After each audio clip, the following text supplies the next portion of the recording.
तेरा मिशन अधूरा डॉक्टर राजरतन साहब करेंगे पूरा। अभी आप लोग जो खड़े हुए हो तो खड़े ही रहो, बैठो मत। हम भारत के संविधान की प्रास्ताविका का पठन करते हैं। हम भारत के लोग भारत को एक संपूर्ण प्रभुत्व संपन्न समाजवादी धर्मनिरपेक्ष लोकतंत्रात्मक गणराज्य बनाने के लिए तथा उसके समस्त नागरिकों को सामाजिक, आर्थिक और राजनीतिक न्याय, विचार, अभिव्यक्ति, विश्वास, धर्म और उपासना की स्वतंत्रता, प्रतिष्ठा और अवसर की समता प्राप्त कराने के लिए तथा उन सब में व्यक्ति की गरिमा और राष्ट्र की एकता और अखंडता सुनिश्चित करने वाली बंधुता बढ़ाने के लिए दृढ़ संकल्प होकर अपनी इस संविधान सभा में एत द्वारा इस संविधान को अंगीकृत, अधिनियमित और आत्मा अर्पित करते हैं। डॉक्टर बाबा साहब अंबेडकर की, डॉक्टर बाबा साहब अंबेडकर की, डॉक्टर बाबा साहब अंबेडकर की। सबसे विनती है आप अपने अपने आसन पे बैठ जाइए। विश्व वंदनीय तथागत सम्यक संबुद्ध विश्व रत्न बोधिसत्व डॉक्टर बाबा साहब अंबेडकर, प्रियदर्शी महान राजा सम्राट अशोक, गुरु रविदास जी, महर्षि वाल्मीकि, छत्रपति शिवाजी महाराज, छत्रपति शाहू महाराज, ओ सर जी, महात्मा ज्योतिबा फुले, माता रमाई, माता भीमाई, माता जिजाऊ, माता सावित्री माई और जिन जिन महापुरुषों ने और महानायिकाओं ने हमारे हक और अधिकार की लड़ाई लड़ी, उन सभी महापुरुषों को, महानायिकाओं को मैं त्रिवार वंदन करता हूं, नमन करता हूं। मंच पर उपस्थित पूज्य भदंत शाक्यपुत्र सागर थेरो जी, आज के इस कार्यक्रम की अध्यक्षता कर रहे विलास नागदवने जी, जो भारतीय बौद्ध महासभा मध्य प्रदेश के उपाध्यक्ष हैं। मेरे साथ आए हुए बुद्धिस्ट सोसाइटी ऑफ इंडिया भारतीय बौद्ध महासभा के राष्ट्रीय महासचिव राहुल शेंडे जी, सदाशिव सोनटक्के जी, देवेंद्र खांडेकर जी, एच.एन. गोलाइट जी, ए.आर. सिंह जी, मंच पर उपस्थित सभी मान्यवर, सभी के नाम लेने लग गया तो बहुत देर हो जाएगी। और यहाँ पर उपस्थित सभी मेरे भाइयों को, बहनों को और माताओं को राजरतन अंबेडकर की ओर से जय भीम। सबसे पहले आप सभी लोगों को मेरी ओर से, अंबेडकर परिवार की ओर से, बाबा साहब अंबेडकर जी ने स्थापन की हुई संस्था the Buddhist society of India की ओर से, और हमने हाल ही में शुरुआत की भारत की बौद्धों की पहली अर्थव्यवस्था banking system doctor Bhimrao Ramji Ambedkar multi state cooperative bank की ओर से आप सभी लोगों को डॉक्टर बाबा साहब अंबेडकर जी की जयंती की ढेर सारी मंगल कामनाएं।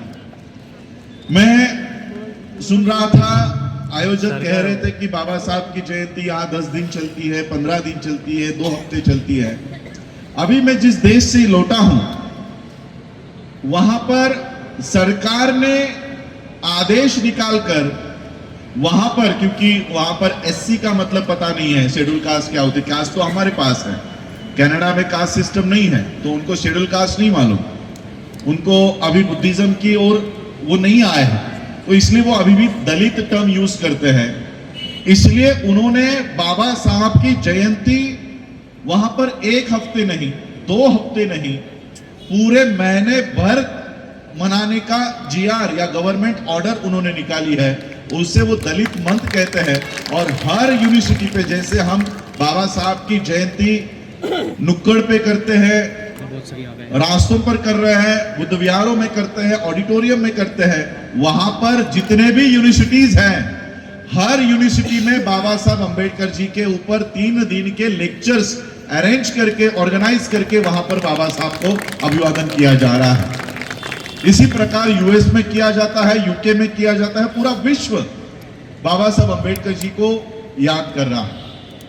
आज बहुत सारे लोग यहाँ पर इकट्ठा हुए हैं ये सुनने के लिए कि हमारा अर्थनीति के ऊपर क्या प्रकल्प चल रहा है या क्या प्लानिंग है, हम किस तरह से काम कर रहे हैं।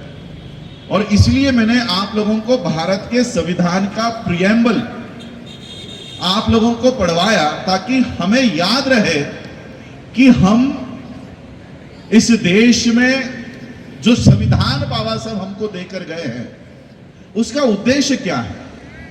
यहां पर बैठे हुए अभी किसी ने सर ने 18 डिग्रीज उन्होंने हासिल की है, लेकिन यहां पर बैठा हुआ कोई भी व्यक्ति पूरा का पूरा संविधान एक ही दम में नहीं बता सकता। 395 आर्टिकल किसी एक व्यक्ति को एट अ टाइम बायाट हो यह किसी से उम्मीद नहीं की जा सकती। और इसलिए इस देश के संविधान की उद्देश्य का प्रियम्बल का निर्माण हुआ। जितना समय पूरा संविधान बनने के लिए लगा है उसका 2/3 हिस्सा केवल एक पन्ना बनने के लिए लगा है। कितना देर लगा हमें ये सुनने के पढ़ने के लिए? 1 मिनट भी नहीं लगा। लेकिन ये एक पन्ना बनने के लिए 2 साल 11 महीने 18 दिन का 2/3 हिस्सा सिर्फ एक पन्ना बनने के लिए लगा है, ताकि देश के लोगों को पता चले कि हम इस देश में हमें करना क्या है। अभी हमने पढ़ा ना, सिर्फ 4 बातें हासिल करनी है। 4 बातें बताओ कौन सी अभी हमने पढ़ी, अभी हमने दोहराई। 395 आर्टिकल छोड़ दो कि हमें 395 आर्टिकल याद नहीं है, हम नहीं जानते हैं संविधान में क्या लिखा है। कम से कम वो 4 बातें जिसके लिए बाबा साहब हमको ये संविधान देकर गए कि ये हासिल करो, जो अभी हमने पढ़ी है वो है justice, equality, liberty and fraternity. Justice न्याय, कौन सा न्याय वो भी हमने पढ़ा अभी। Social, economical and political justice, सामाजिक, आर्थिक और राजनीतिक न्याय। पहले पायदान पर हमें हासिल करना है न्याय, और वो भी कौन सा? सामाजिक, आर्थिक और राजनीतिक। ये अमित शाह कहता है ना क्रोनोलॉजी समझो, तो ये क्रोनोलॉजी बाबा साहब देकर गए हैं। क्या आज हम 135वीं जयंती बाबा साहब की मनाने के लिए यहां इकट्ठा हुए हैं? मुझे सच्चाई से बताओ, क्या हमने न्याय प्राप्त किया है? Social, economical and political justice क्या हमारे पास है? नहीं है। सोशल जस्टिस, पहला पायदान, पहले पायदान की पहली सीढ़ी सोशल जस्टिस, वो तक हम लोगों ने प्राप्त नहीं की है। बाबा साहब ने बौद्ध धर्म क्यों स्वीकारा मालूम है आपको? 1936 में जब बाबा साहब अंबेडकर जी को लाहौर में बुलाया गया, जात पात तोड़क मंडल नाम के ऑर्गेनाइजेशन ने बाबा साहब को बुलाया कि बाबा साहब आप जो आपका विजन है, मिशन है, वो हम आपको आमंत्रित करते हैं, वो लोगों को बताओ। और वो बताने से पहले आप अपने स्पीच में क्या कहने वाले हो उसका ड्राफ्ट भेजो। बाबा साहब ने अपना ड्राफ्ट भेजा कि ये मेरा स्पीच होगा। ऑर्गेनाइजर्स को लगा कि अगर ये पंक्ति बाबा साहब ने बोल दी तो हमारे यहां पर विवाद खड़ा हो जाएगा। इसलिए ऑर्गेनाइजर्स ने बाबा साहब को खत लिखा और कहा कि ये पंक्ति डिलीट कर दो और फिर आप अपना भाषण यहां देने को आओ। बाबा साहब ने क्या लिखकर भेजा पता है? पंक्ति डिलीट करने की बात तो बहुत दूर की है, मैं कॉमा तक नहीं बदलने वाला। अगर तुमको मेरी बात सुननी है तो जैसा मेरा स्पीच है वैसा ही मैं रखूंगा, कॉमा तक बदलने नहीं वाला हूं। और फिर ऑर्गेनाइजर ने वो सभा ही कैंसिल कर दी। तो बाबा साहब के सामने सवाल पैदा हुआ, तो अब मैं अपने ये स्पीच का करूं क्या? मैंने इतने मेहनत से ये स्पीच तैयार किया था, अब मैं अपना स्पीच लोगों के सामने नहीं रख पाऊंगा, तो इस स्पीच का करूं क्या? तो बाबा साहब ने उस स्पीच को लोगों में बंटवा दिया और आज वो स्पीच किताब के माध्यम से हम लोगों के बीच में है। नाम क्या है? Annihilation of caste. जाति प्रथा का उन्मूलन। बाबा साहब उस भाषण में, आज वो किताब है, उस भाषण में कहते हैं कि अगर जात तुमको खत्म करनी है तो पहले तुमको उस धर्म को छोड़ना पड़ेगा जो धर्म जातियों को बढ़ावा देता है। जिस धर्म में जातियां हैं उस धर्म को छोड़ना पड़ेगा, और केवल उस धर्म को नहीं छोड़ना पड़ेगा जो धर्म ग्रंथ इस बात को बढ़ावा देते हैं, चातुर्वर्णों को बढ़ावा देते हैं, जाति व्यवस्था को बढ़ावा देते हैं। ऐसे धर्म ग्रंथों को डायनामाइट लगाकर उड़ा देना चाहिए। सोशल जस्टिस की बात कर रहा हूं, हम लोगों ने प्राप्त की है या नहीं की है, इसका एनालिसिस करते हैं। तो सोशल जस्टिस अगर हासिल करनी है बाबा साहब के भाषण के अनुसार, तो सबसे पहले आप लोगों को जात खत्म करनी होगी। कि आप लोगों ने आज 2026 में सबसे महत्वपूर्ण सवाल क्या है पता है? बौद्धों का 2026 का सबसे महत्वपूर्ण सवाल बौद्धों का यह है कि जाति गणना में जात लिखे या नहीं लिखे। उसमें कई दो ग्रुप पड़ गए हैं। एक ग्रुप कहता है कि जात लिखनी चाहिए, अगर हम जात नहीं लिखेंगे तो हमारा रिजर्वेशन या हमारा परसेंटेज कोटा कम हो जाएगा और इसलिए हमको जात लिखनी चाहिए। दूसरा वर्ग यह कहता है कि बौद्ध लोगों में जात नहीं होती, इसलिए बौद्धों ने जातियां नहीं लिखनी चाहिए। धर्म के कॉलम में बौद्ध लिखो और जाति के कॉलम को छोड़ दो। अब दोनों में से कौन सा सही है, कौन सा गलत है?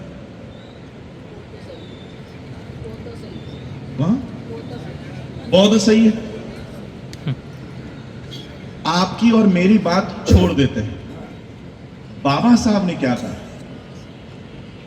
1956 को 15 अक्टूबर 1956 को बाबा साहब का 2.5 घंटे का भाषण नागपुर के दीक्षा भूमि में हुआ। बाबा साहब कहते हैं कि मैं तुम लोगों को बौद्ध धर्म में लेकर आया हूं, लेकिन याद रखो मुझे बौद्ध धर्म में अंधभक्त नहीं चाहिए, मुझे अंधभक्त नहीं चाहिए। इस धर्म में आना है तो ऐसे आओ जैसे कोई नदी किसी महासागर में जाकर मिलती है। कोई नदी, चाहे वो यमुना हो, गंगा हो, गोदावरी हो, कृष्णा नदी हो, कोई भी नदी हो, जब वो महासागर में जाकर मिलती है तो मुझे बताओ, क्या उस नदी का पानी अलग करके बता सकते हो कि ये पानी गंगा नदी का है, ये पानी यमुना नदी का है? बाबा साहब कहते हैं इस बौद्ध धर्म में आते समय उन नदियों के समान आओ। जब इस बौद्ध धर्म में आओ तो कोई महार का है, कोई चमार का है, कोई मांग का है, कोई जाटव का है, ये सारी जातियां बाहर छोड़ो और केवल बौद्ध बनकर इस धर्म में आओ।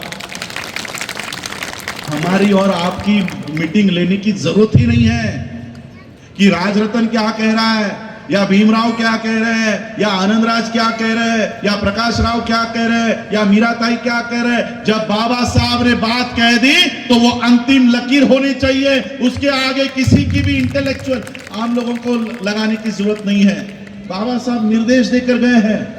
आरक्षण की बात आप लोग कहते हो कि आरक्षण, हमारा आईएएस वर्ग कहता है, मंत्रालय में जो काम कर रहे हैं वो कहते हैं अरे बाबा इससे आरक्षण कम हो जाएगा, आरक्षण का परसेंटेज कम हो जाएगा। बाबा साहब क्या कहते पता है? यह आरक्षण सूरज और चांद रहने तक नहीं रहेगा। वॉल्यूम 18 पार्ट 3 डॉक्टर बाबा साहब Ambedkar writing and speeches, page number something 536।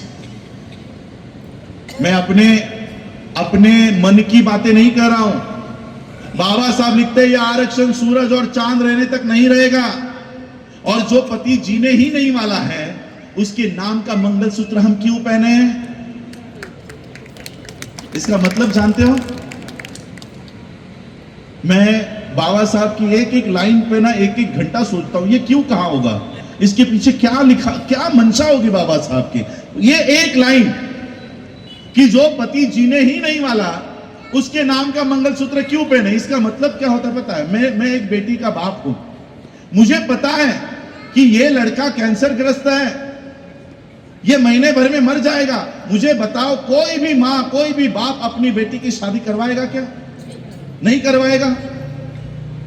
उसी तरह हमें यह पता है, यह आरक्षण 2 दिन में, 2 साल में, 20 साल में, 2 पीढ़ियों में खत्म होने वाला है।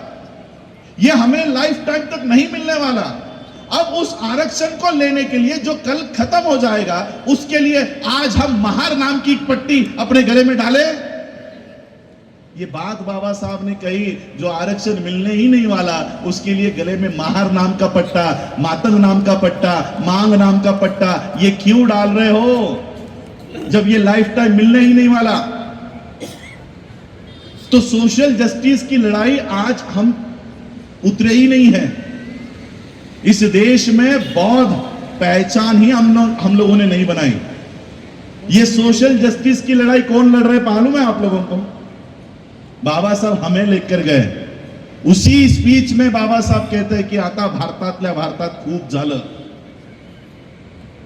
मराठी समझता है ना आप लोगों को? बाबा साहब कहते हैं कि अभी भारत में बहुत हुआ, अब भारत के बाहर जाओ और भारत के बाहर जाकर अपनी जो कुछ व्यथा है वहां पर जाकर बताओ। अब मुझे बताओ, भारत के बाहर कितने देश महारों के देश है? किसको जाकर बताने की बात कह रहे बाबा साहब? भारत के बाहर जाने की बात कह रहे हैं बाबा साहब की भारत के बाहर जाओ।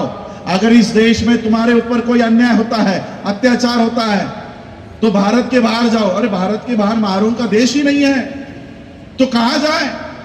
बाबा साहब ने आपको महार बनकर भारत के बाहर जाने को नहीं कहा, बौद्ध बनकर भारत के बाहर जाने को कहा। इन जातियों के लेबल लगाकर घूमोगे ना, कोई नहीं पूछेगा, लेकिन बौद्ध बनकर अपनी पहचान इस देश में कायम करो। 138 बौद्ध देश तुम्हारे स्वागत के लिए खड़े हो जाएंगे। ये बाबा साहब हमें जाते जाते इतनी बड़ी ताकत देकर गए, इतनी बड़ी ताकत देकर गए। लेकिन आज ये सोशल जस्टिस की लड़ाई हम नहीं लड़ रहे। कौन लड़ रहा है मालूम है? ये मैं ओपन करता हूं गूगल। सोशल जस्टिस की लड़ाई कौन लड़ रहा है और बाबा साहब के बताए हुए रास्तों पर कौन चल रहा है, ये मैं आप लोगों को प्रूफ के साथ बताना चाहता हूं। आई एम बुद्धा, ये नाम डाल दो गूगल पे, इसका एक फाउंडेशन तैयार होता है। फाउंडेशन की लिंक आती है, संस्था की लिंक आती है। जैसे आप लोगों के अब कई सारे संस्था यहां पर बैठे हुए हैं, अजाक बैठा हुआ है, कोई एक मांग मातंग संस्था आई थी, बौद्धों की संस्था है। उसी तरह से एक संस्था है इस देश में, आई एम बुद्धा, जो वर्ल्ड के बौद्धों को जाकर ये बताती है कि हम बौद्ध हैं, हम बौद्ध हैं। उनका एक यूट्यूब चैनल भी है, बुद्धा टॉक्स या बुद्धा स्पीक्स। तो ये लोग पूरे विश्व में जाके ये बता रहे हैं। इनके कार्यक्रम देखो कहां कहां चल रहे हैं। इनके कार्यक्रम चल रहे हैं आई एम बुद्धा फाउंडेशन, इनका कार्यक्रम चल रहा है यूके में, लंदन के सारे यूनिवर्सिटीज में इनके कार्यक्रम चल रहे हैं, यूके के पार्लियामेंट में इनके कार्यक्रम चल रहे हैं। कई सारे देशों से ये बौद्ध होने के नाम पर फंड इकट्ठा कर रहे हैं। सारे विश्व में ये घूम घूम कर बता रहे हैं कि वी आर बुद्धिस्ट, हम बौद्ध है, आई एम बुद्धा। और ये लोग कौन है पता है? फाउंडर कौन है इसके? नेट अभी मेरा चल नहीं रहा, वरना इनके फोटो आपको दिखा देता। पल्लवी जोशी और विवेक अग्निहोत्री, ये आई एम बुद्धा। नेट का कोई इशू है, ये इस पे फोटो आ जाएंगे दोनों। विवेक अग्निहोत्री, पल्लवी जोशी, जो दोनों कट्टर ब्राह्मण हैं, कश्मीरी पंडित है, वो विश्व में जाकर कह रहे हैं कि वी आर बुद्धिस्ट। और जो ऑलरेडी बुद्धिस्ट है, ओरिजिनली बुद्धिस्ट है, वो विश्व के लोगों को कह रहे हैं कि we are Mahar, I am Mahar, I am Matang, I am Chamar, I M ढोर, आई एम क्या वो गडेरिया, पता नहीं और कितनी जातियां हैं। हमें जातियों में लगा दिया और वो विश्व में जाके खुद को बौद्ध बता रहे हैं। ये ह्यूमैनिटी टूर नाम से टूर बना के रखा हुआ है। और ये मैं सोशल जस्टिस की बात कर रहा था। तो सोशल जस्टिस की लड़ाई कौन समझ गया, मैं आपको उदाहरण देना चाहूंगा। बनते जी, यूएस में अब एक पीस रैली निकली है, आपको पता है ना? पीस रैली सुनी आपने? ये एप्स्टीन फाइल खुलने से पहले वो पीस रैली बहुत चर्चा में थी। यूएस के सभी पूरे स्टेट्स में ये रैली जा रही थी। कुछ बनते जी, उन्होंने ट्रम्प को थोड़ी अक्ल आए इसलिए वो रैली निकाली थी। वो रैली में एक कुत्ता भी चल रहा है, पता है आपको? कुत्ते का नाम क्या है मालूम है? अलोका। अलोका नाम का कुत्ता है। ये कुत्ता कहां का है पता है आपको? कहां का? नालंदा। भारत का। भारत का तो है। ये बंगाल का कुत्ता है। ये जो बनते जी जब भारत आए थे तो कुत्ते को क्या लगा पता नहीं, वो बनते जी के पीछे पीछे ही जाने लगा। जहां जहां वो बनते जी जाते थे वो वहां वो कुत्ता उनके पीछे पीछे पीछे पीछे जाता था। बनते जी के प्रवचन सुनता था, बनते जी के काफिले के साथ ही चलता था, उधर ही सोता था।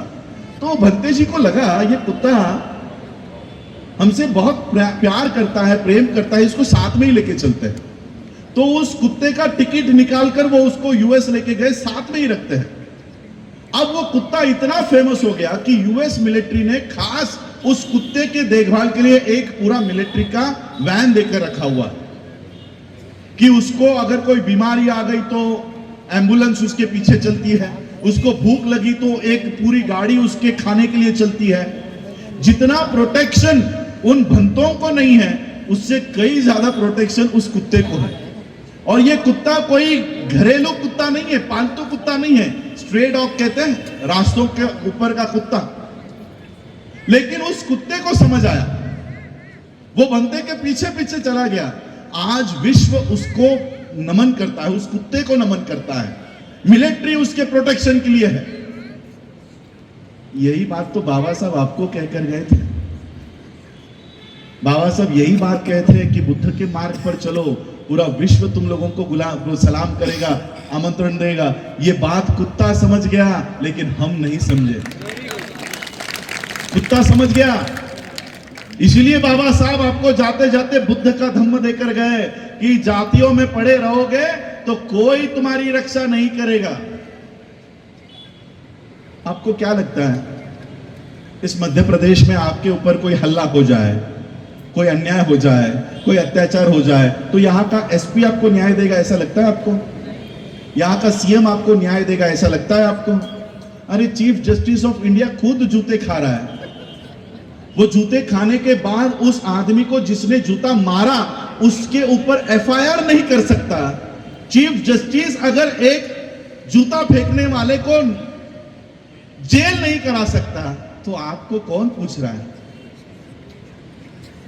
इसलिए बाबा साहब ये जानते थे कि इस देश का संविधान भले ही कितना ही अच्छा क्यों ना हो, कितना ही उत्कृष्ट क्यों ना हो, इसको लागू करने वाले लोग अगर गलत हो तो संविधान किसी काम का नहीं होगा। और इसलिए बाबा साहब संविधान से भी एक बहुत बड़ी ताकत आपको देकर गए कि संविधान अगर आपकी रक्षा नहीं कर सका तो इस बुद्ध के पथ पर चलो, ये बुद्ध तुम्हारी रक्षा करने के लिए पूरे विश्व में खड़ा हो जाएगा। ये संदेश बाबा साहब ने 15 अक्टूबर 1956 को दिया था। लेकिन आज 2026 में हमारा सवाल यह है, बौद्ध लिहिल्यानंतर जात लिहायची की नहीं? अब आधे लोग, कल को मुझे लगता है 10 साल में बनते जी हमारी कॉन्फ्रेंसेस खड़ी होंगी, बौद्ध महार परिषद, फिर मातंग कम्युनिटी को लगेगा कि बौद्ध महार परिषद ले रहे हैं तो हमारी भी बौद्ध मातंग परिषद होनी चाहिए। फिर चमारों को लगेगा कि बौद्ध मातंग परिषद ले रहा है तो बौद्ध चमार भी पीछे नहीं रहना चाहिए, तो बौद्ध चमार परिषद शुरू हो जाएंगे। एक 10 सालों में ये इस देश में होगा अगर तुम अपनी जातियां इस बौद्ध धर्म में लेकर आओ। बाबा साहब ने जातियां खत्म करने के लिए आपको बौद्ध धर्म दिया, हम बौद्ध धर्म को खत्म करने के लिए जातियां उसमें लेकर आ रहे हैं। इसलिए सोशल जस्टिस की लड़ाई सबसे पहला पायदान जो इस देश के संविधान में बाबा साहब ने हमसे उम्मीद की है कि हम सोशल जस्टिस प्राप्त करेंगे, वो तक हमने प्राप्त नहीं किया। इकोनॉमिकल जस्टिस की बात तो बहुत दूर है, हम सामाजिक न्याय की लड़ाई नहीं लड़ पाए हैं। आर्थिक न्याय की लड़ाई कब लड़ेंगे? और पता है, ये आर्थिक न्याय की लड़ाई, इकोनॉमिकल जस्टिस, आप लोगों की यहां पर सिंधी कम्युनिटी है या नाम भी सुना है कभी आपने? है सिंधी? ये देश के आजादी के बाद भारत में आए, यानी इस कम्युनिटी का इतिहास कितना है? 75 साल। हमारा इस देश का इतिहास 2500 सालों का है। ये सिंधी कम्युनिटी उनके देश में हारने के बाद वो यहां पर आश्रित के तौर पर आए, आश्रय लेने के लिए। और जब यहां पर आए तो कोई भी मदद भारत की ओर से इन कम्युनिटी को नहीं दिया गया कि तुम्हारे लिए कोई घरकुल योजना, तुम्हारे लिए कोई स्कॉलरशिप, तुम्हारे लिए कोई राशन की व्यवस्था, ऐसी कोई व्यवस्था नहीं दी गई। 75 सालों में इस कम्युनिटी ने अपनी स्कूल बनाई, अपने कॉलेजेस बनाए, अपने बिजनेस खड़े किए, अपनी अर्थव्यवस्था खड़ी की। आज ये कम्युनिटी बिजनेस कम्युनिटी की तौर पर भारत में पहचानी जाती है कि नहीं? हम लोग 2500 सालों से इस देश में हैं। सिंधी छोड़ो, हमारे यहां पर बंबई में पारसीज रहते हैं। पारसीज का नाम सुना? हमारे यहां दादर में मोस्टली पारसी कॉलोनी है, वहां पर इकट्ठा हो रहते हैं। पूरे भारत में पारसियों की लोक संख्या 54,000 है। पूरे भारत में 140 करोड़ में से 54,000 पारसी इस देश में रहते हैं, लेकिन उन पारसियों की भी खुद की इकोनॉमिकल सिस्टम है, अर्थव्यवस्था है। कितनी है पता है? 54,000 पारसियों की 5,000 करोड़ की अर्थव्यवस्था है। 5,000 करोड़। उसके बाद और एक समाज इस देश में रहता है, मोस्टली कोंकण में है, ब्राह्मणों में, उनमें भी जाति उपजाति होती है। तो उनमें एक जाति है सारस्वत ब्राह्मण्स की। उन सारस्वत ब्राह्मणों ने इकट्ठा होकर बाबा साहब के प्रॉब्लम ऑफ रूपी को पढ़ा, बाबा साहब के अर्थनीति को जाना, और उन्होंने उस समय खुद की कोऑपरेटिव बैंक खड़ी की। आज सारस्वत बैंक नाम से ये बैंक भारत में है। सुना है नाम अपने सारस्वत बैंक? आपके यहां पर है या नहीं मुझे पता नहीं, लेकिन सारस्वत बैंक आज 59 कंट्रीज में है और 9 करेंसीज में डील करती है। 1% ब्राह्मण्स, पूरे 3.5% ब्राह्मणों में से 1% सारस्वत ब्राह्मण्स हैं।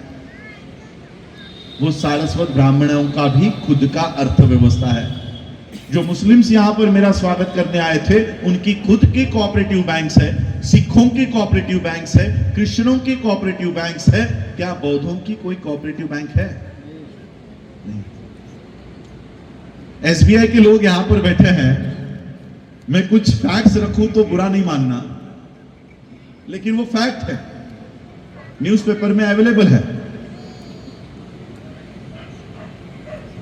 आज मैं जब 2019 में भारत लौटा, मुझे न्यूजीलैंड वापस जाना था, लेकिन उससे पहले ही लॉकडाउन लग गया।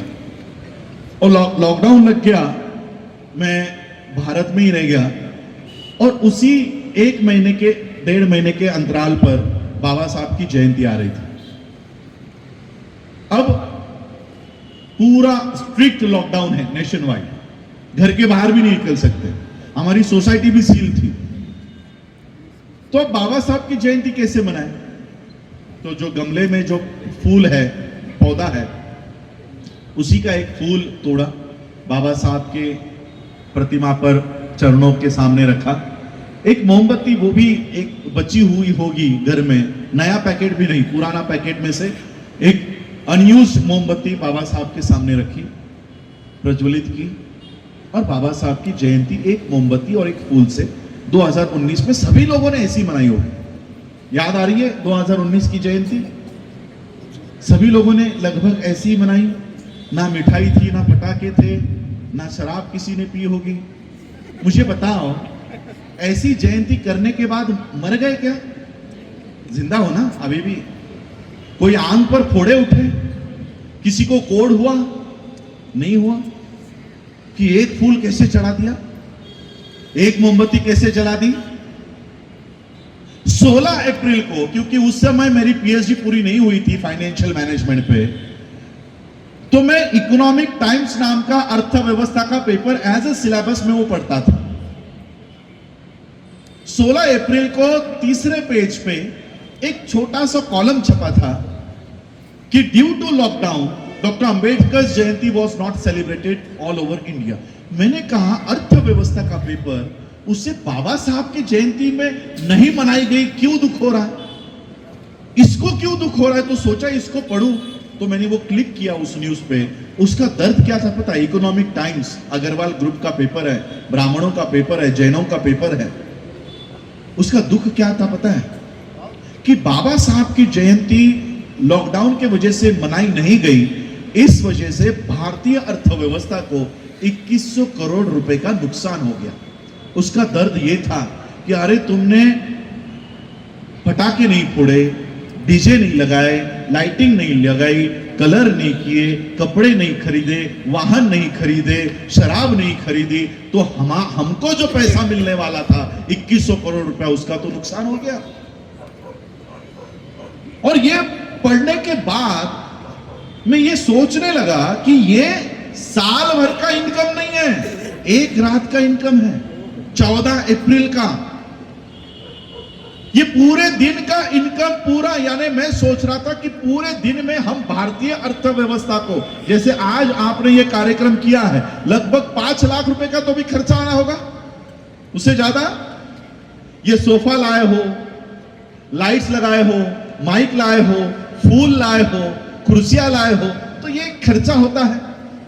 ये खर्चा होता है, यानी आपने मध्य प्रदेश के अर्थव्यवस्था को 5 लाख रुपए दिए ना, चलन में आए, बैंक के लोग समझ जाएंगे कि ये चलन में आए, ये पैसे अर्थव्यवस्था को तुमने सपोर्ट किया।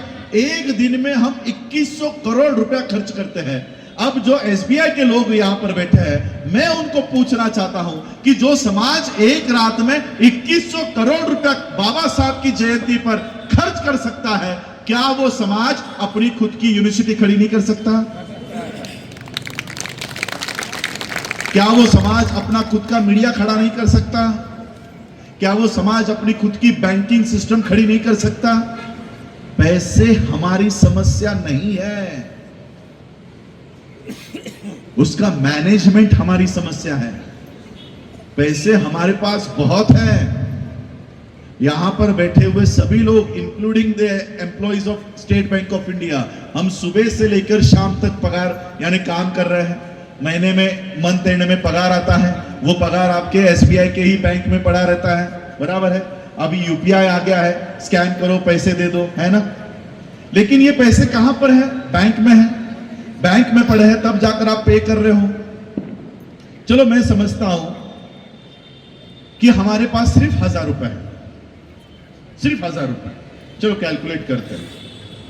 140 करोड़ लोगों का देश है। 140 करोड़ लोगों में से 22% के लोग ये एससी है, तो लगभग 31 करोड़ लोग ये हमारी पॉपुलेशन है। अगर ये 31 करोड़ लोग 1000 रुपया भी बैंक में रखते हैं, तो लगभग 31,000 करोड़ हमारा बैंक में है, इंडियन इकोनॉमी में है, भारतीय अर्थव्यवस्था। अब ये शब्द जो है ना, भारतीय अर्थव्यवस्था, ये बहुत बड़ा छलावा है, धोखा है, स्कैम है। भारतीय अर्थव्यवस्था में या इंडियन इकोनॉमी में भारत का अब कुछ है ही नहीं। मुझे बताओ, भारत सरकार, ये शब्द सुना सुना लग रहा है? सुना है? अभी क्या बोलते हैं? मोदी सरकार बोलते हैं। ये शब्द कब का हद पार हो गया है? कभी सुना आपने भारत सरकार इन 10 सालों में?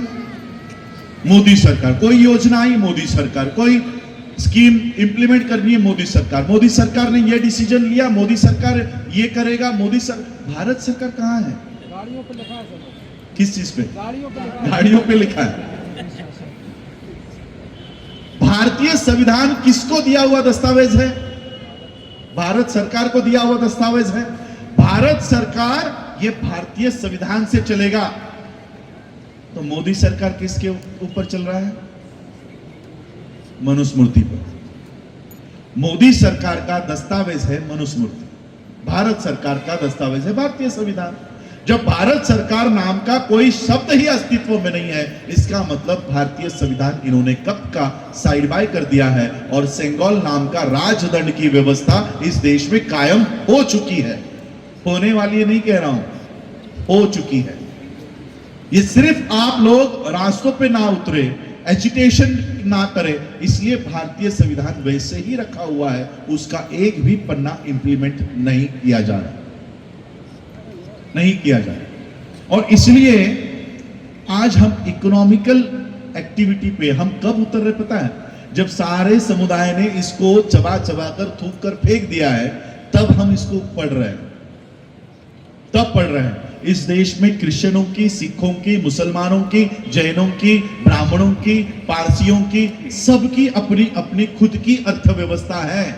मैं जो बात कह रहा था कि हम सुबह से लेकर शाम तक नौकरियां कर रहे हैं, मंथ एंड में पगार आ रहा है, वो बैंक अकाउंट में जा रहा है, आपके सबके पैसे बैंक में पड़े हैं। ये 140 करोड़ लोगों में से 31,000 करोड़ हमारा इंडियन इकोनॉमी में, ये इंडियन इकोनॉमी नहीं, ब्राह्मणिकल इकोनॉमी है।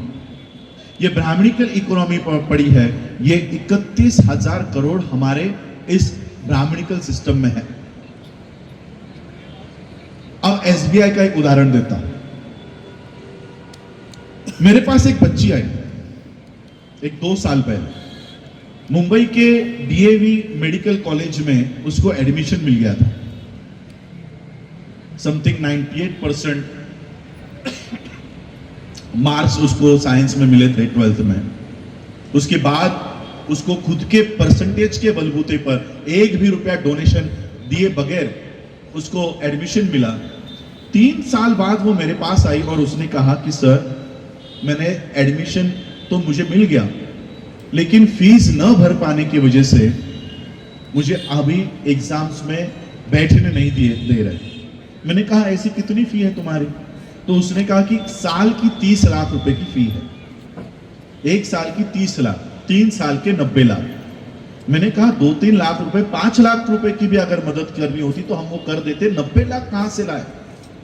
मैंने कहा स्टूडेंट्स के लिए एजुकेशन लोन नाम की स्कीम होती है बैंकों में, वो एजुकेशन लोन ले लो। तो उसने मुझे स्टेट बैंक ऑफ इंडिया का लेटर हेड पे स्टेट बैंक ऑफ इंडिया का आंसर दिखाया। उसने कहा कि तुम्हारे पास, एसबीआई ने कहा कि तुम्हारे पास तारण रखने के लिए, कोलैटरल रखने के लिए या गिरवी रखने के लिए कुछ भी नहीं है, इसलिए हम आपको लोन नहीं दे रहे। कितना लोन मांगा था पता है? 30 लाख रुपए का। चलो एसबीआई, अभी एसबीआई के लोग बैठे तो वो गुस्सा ना करे, मुझ पे नाराज ना हो, इसलिए मैं कहता हूं चलो एसबीआई इस बात में सही भी होगी कि उनके पास तारण रखने के लिए कुछ नहीं था। लेकिन वही एसबीआई, वही स्टेट बैंक ऑफ इंडिया, अभी मैं जिस एयरपोर्ट पे कल उतरूंगा वो है नवी मुंबई का एयरपोर्ट। इस नवी मुंबई के एयरपोर्ट को बनाने के लिए अडानी ने 12,770 करोड़ रुपए एसबीआई से लिए। कितना? 12,770 crore. SBI, Adani, loan, wave of. The Hindu नाम का पेपर है, ये 29 मार्च 2022 की खबर है। SBI underwrites the entire debt of 12,770 crore of Adani's Navi Mumbai airport। जो SBI हमारी बच्ची को जो डॉक्टर बन सकती थी उसको 30 लाख रुपए नहीं दे रही, लेकिन अडानी के 12,770 करोड़ रुपए माफ कर रही है। दोस्त का फोन आता है ऊपर से, SBI के GM को फोन करेगा, मेरे दोस्त का लोन माफ कर दो, एक रात में लोन माफ। अब इसमें गलती किसकी है?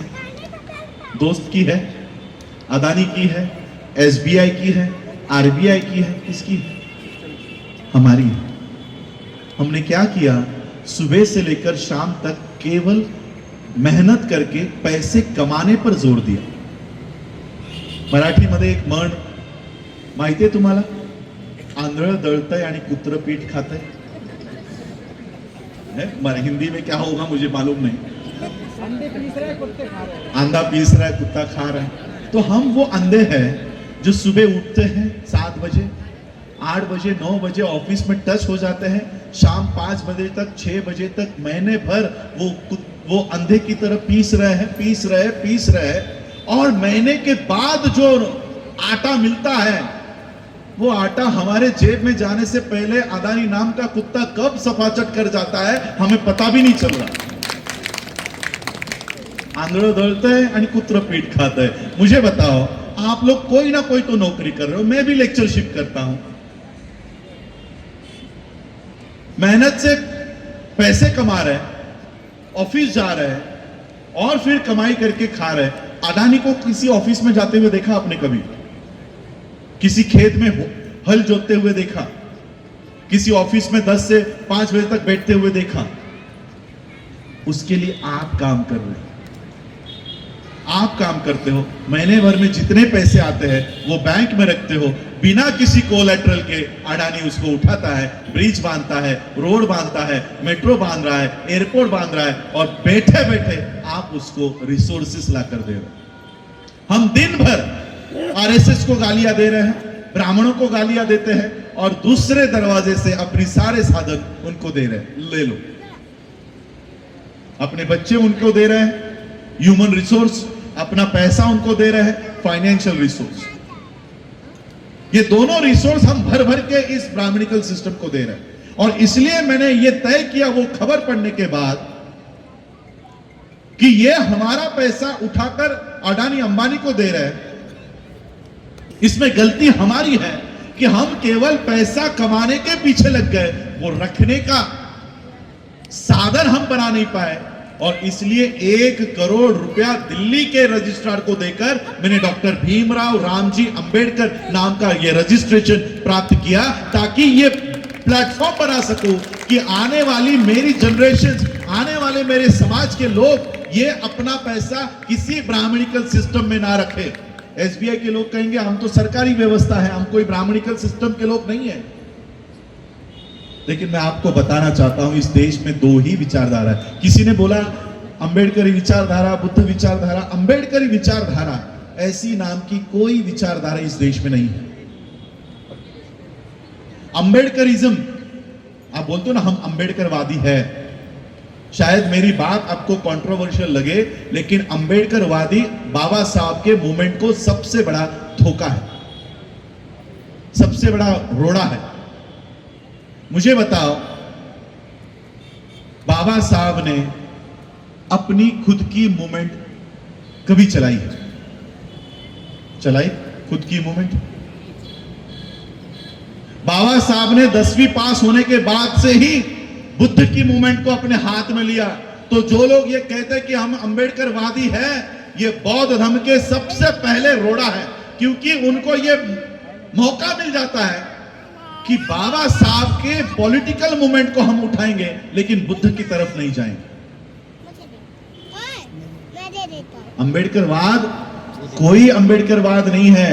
बाबा साहब ने कभी भी अपनी लड़ाई नहीं लड़ी, अपने महापुरुषों की लड़ाई बाबा साहब ने इस देश में रखी. और इसलिए बाबा साहब जाते समय ये बात कहकर गए कि history of India is nothing but battle between Buddhism and Brahmanism.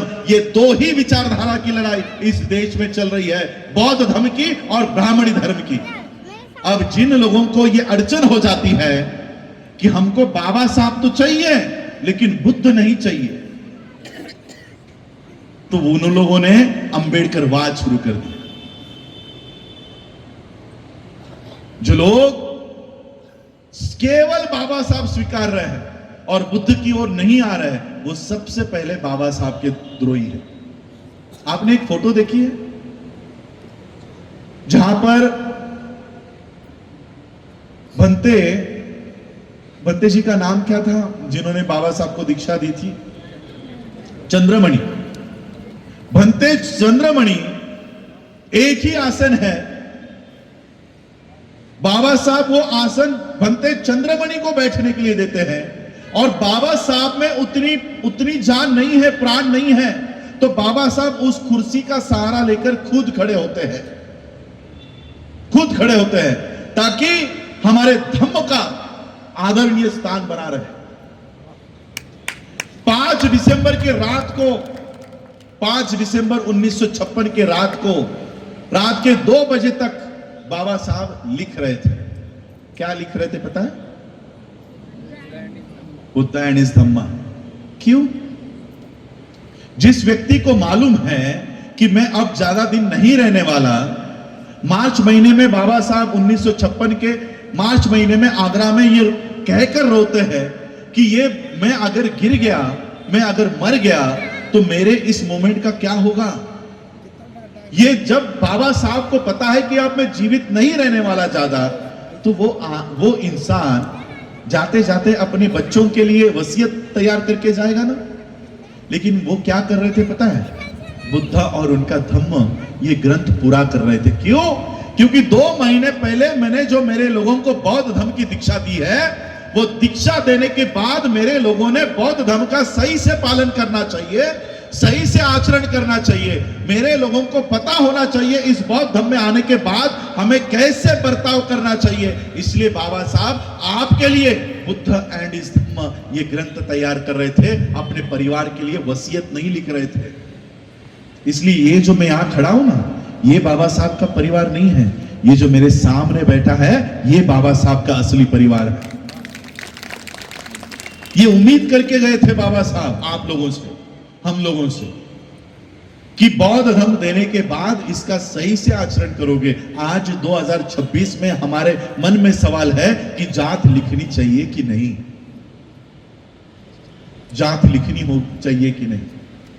और इसलिए आज मैं इस मूवमेंट पे लगा हूं।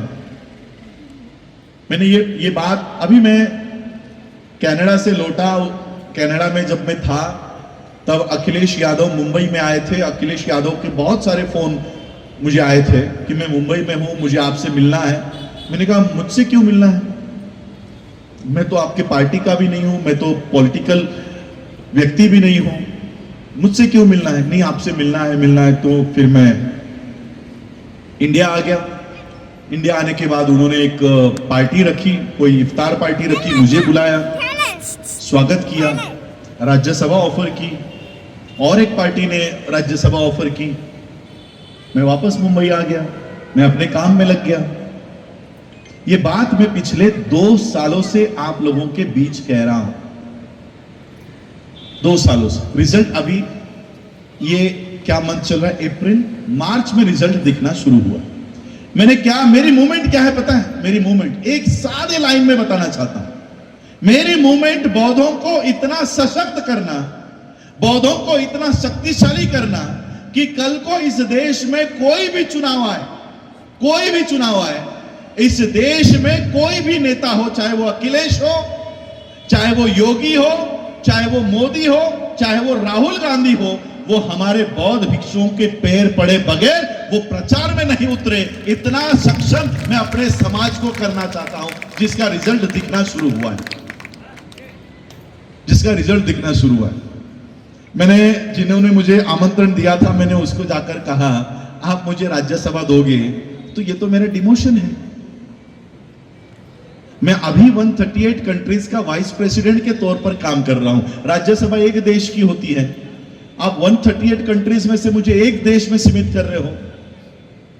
और मैं, मेरी मूवमेंट एमएलए बनने के लिए, एमपी बनने के लिए, सीएम बनने के लिए, प्राइम मिनिस्टर बनने के लिए या प्रेसिडेंट बनने की मेरी मूवमेंट नहीं है। मेरे पीछे जो अंबेडकर नाम लगा हुआ है वो प्रेसिडेंट पद से कई गुना ऊंचा है, कई गुना बड़ा है। मैं इन छोटे मोटे पदों के लिए काम नहीं कर रहा हूं। तो मेरी मूवमेंट यहां पर मैंने फोकस की है कि बौद्धों को, आपने सुना मैंने कोई मेरे यूथ कनेक्ट करेंगे, गैंग्स ऑफ वासेपुर सुन देखी है? उसमें एक डायलॉग है, नाना का, चाचा का, काका का बदला लेगा, है ना? बाप का, दादा का, मैं परदादा का बदला लेने के लिए आया।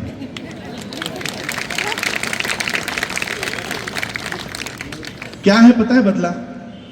1933 में बाबा साहब जब लंदन में गए तो ये बात बाबा साहब ने लंदन में गोलमेज परिषद में रखी कि हम हिंदू नहीं हैं, हम मुसलमान भी नहीं हैं, हम सिख भी नहीं हैं और हम क्रिश्चियन भी नहीं हैं, और इसलिए जब इस देश को तुम आजाद करोगे तो हमें इनके भरोसे पर नहीं छोड़ के जाओ। हम इनके भरोसे पर नहीं रहेंगे कि इनको अगर कल को दया आ गई कि चलो इन अछूतों को शिक्षा देनी चाहिए तो इनके लिए स्कूल बना दे। हम इनके दया के ऊपर नहीं जीना चाहते। हम एक स्वतंत्र अस्तित्व है, हमारी खुद की पहचान है, और इसलिए देश आजाद होने से पहले हमारी व्यवस्था तुमको करनी होगी। हमें हमारा सेपरेट इलेक्टोरेट चाहिए, हमें हमारा सेपरेट सेटलमेंट चाहिए, हमारी खुद की कॉलोनीज होगी, हमारे खुद के शहर होंगे, हमारा खुद का स्टेट होगा, हमारी खुद के एजुकेशन सिस्टम होंगी, खुद के यूनिवर्सिटी होंगी, खुद की बैंक होगी, खुद के अस्पताल होंगे, खुद का मीडिया होगा, खुद के उम्मीदवार होंगे और खुद के वोटर होंगे।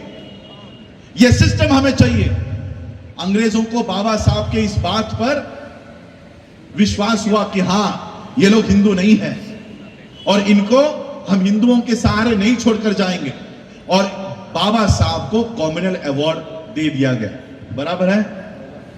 कॉम्युनल अवार्ड दे दिया गया। कॉम्युनल अवार्ड क्या है पता है? Separate settlement and separate electorate.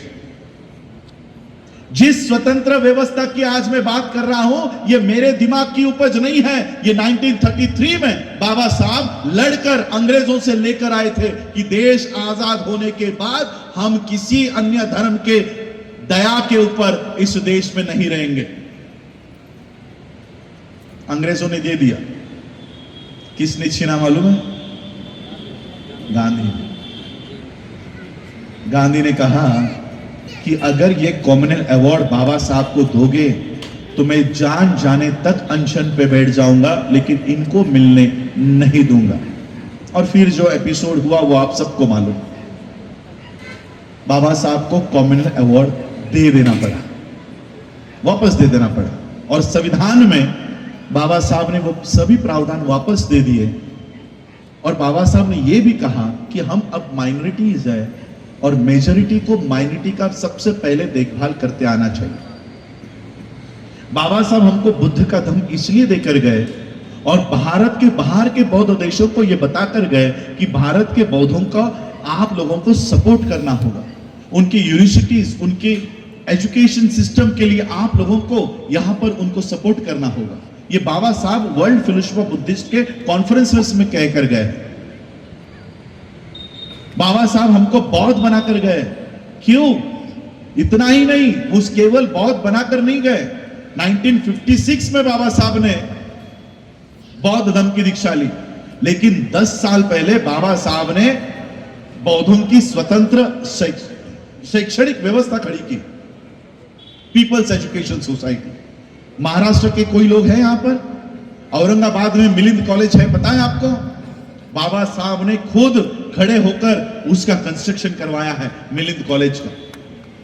Siddharth college, आनंद भवन, बुद्ध भवन, बाबा साहब के जीवित समय में ये कॉलेजेस खड़े हुए। आप मुझे बताओ, ये सारे जो नाम है, मिलिंद, आनंद, बुद्ध, सिद्धार्थ, ये किस संस्कृति के नाम है? ये बौद्ध संस्कृति के नाम है। बाबा साहब ने बौद्ध धर्म भी नहीं अपनाया है, लेकिन उससे पहले बौद्धों की स्वतंत्र शैक्षणिक व्यवस्था खड़ी की। क्यों? क्योंकि कल मेरे लोग अगर बौद्ध हो गए तो बौद्ध होने के बाद मेरे समाज के बच्चों को, बौद्धों के बच्चों को हिंदुओं के स्कूल में जाके, कृष्णों के स्कूल में जाके, सिखों के या मुसलमानों के स्कूल में जाके उनके धर्म की शिक्षा लेने की जरूरत नहीं है। वो बौद्धों के शिक्षा स्थानों पे आएंगे और बुद्धम शरणम गच्छामि से अपने शिक्षा का प्रारंभ करेंगे। ये विजन था बाबा साहब का। लेकिन आज 2026 में हम अपने बच्चों को जिन स्कूलों में भेज रहे हैं, वहां की शिक्षा की शुरुआत गुरु ब्रह्मा, गुरु विष्णु, गुरु देवो महेश्वरा से हो रही है। हमारे बच्चों को बुद्धम शरणम गच्छामि नहीं आता, लेकिन गुरु ब्रह्मा गुरु विष्णु आता है। क्यों? क्योंकि जिस स्कूलों में आपके बच्चे जा रहे हैं, आपको लगता है मैं मेरा बच्चा डॉक्टर बनने के लिए भेज रहा हूं, मैं मेरा बच्चा इंजीनियर बनने के लिए भेज रहा हूं, मैं मेरा बच्चा आईएएस आईपीएस बनने के लिए भेज रहा हूं। वो जब आता है तो कट्टर हिंदू बन के घर आता है। नवरात्रि आई तो बेटियों को दुर्गा बनाकर बुलाते हैं, जन्माष्टमी आई तो बेटों को कृष्ण बनाकर बुलाते हैं, बेटियों को गोपिका बनाकर बुलाते हैं।